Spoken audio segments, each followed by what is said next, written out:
I'm Dominique Giroux. And I'm Brett Moline. Today, I would like to visit with you about some trespass bills that we have been following through the session. Over on the House side, we have been following House Bill 108 that deals with landowner liability with trespass. Essentially, what this bill would do would put into statutes what our case law is. Our current case law says a landowner owes no liability to a trespasser to warn of dangers, except for children. Involving the children is the attractive nuisance doctrine. And it would also put into statutes that we cannot essentially booby trap our property, but we don't have to warn trespassers that, for an example, there's an irrigation ditch or a road bank or something like that. This bill was worked last year during the interim in the Judiciary Committee, but it did not come up in the 2014 session. We are bringing it forward this year, and this is a bill we strongly support. It has passed through the House Agricultural Committee. Over on the Senate side, the first bill I'll talk about is Senate File 12. This deals with landowner having protection against trespassers who are collecting data. We have had problems with agencies and private persons coming onto private property without permission or coming across private property without permission and collecting data. Should this bill keep going forward, this would give landowners the protection to keep unwanted people off their property, and if data is collected, the data would not be allowed to be used in any proceedings except in prosecution of the accused trespasser. We are strongly supporting this bill. This is on the criminal side. Senate File 80 deals with the same topic, but it is on the civil side. Again, the data would not be used in any proceedings except for prosecution against the person being accused of trespassing. We feel that these positions that we are taking will give our landowners and our members of Wyoming Farm Bureau more protection against unwanted people on their land.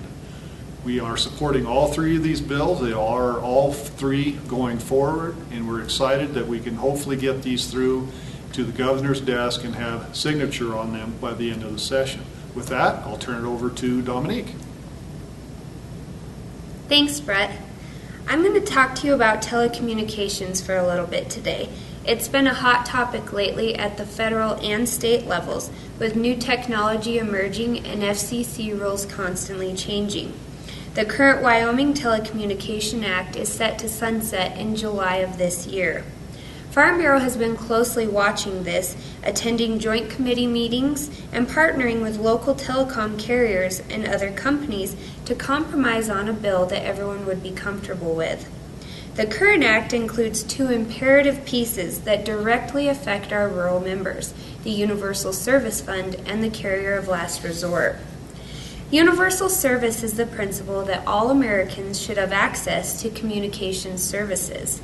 The Universal Service Fund is paid for by contributions from telecommunications providers based on an assessment of their revenues. This fund helps make phone service fair and affordable for all customers, including our rural members.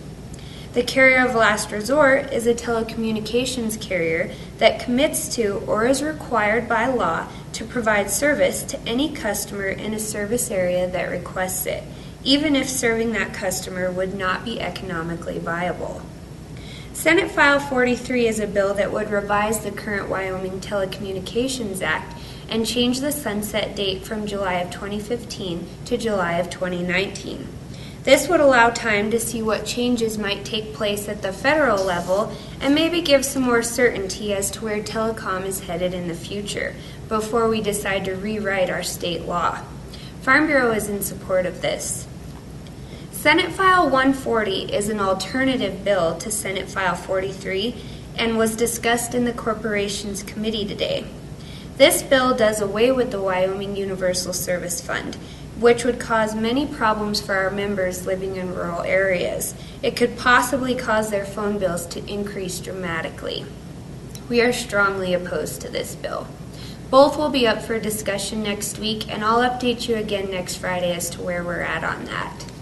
Now I just want to remind you real quick about our legislative meeting coming up February 12th and 13th at the Little America in Cheyenne, Wyoming. And we'll be sharing an appetizer hour on Thursday evening with the Wyoming Rural Electric Association. Thanks for watching this week, and we'll see you next time.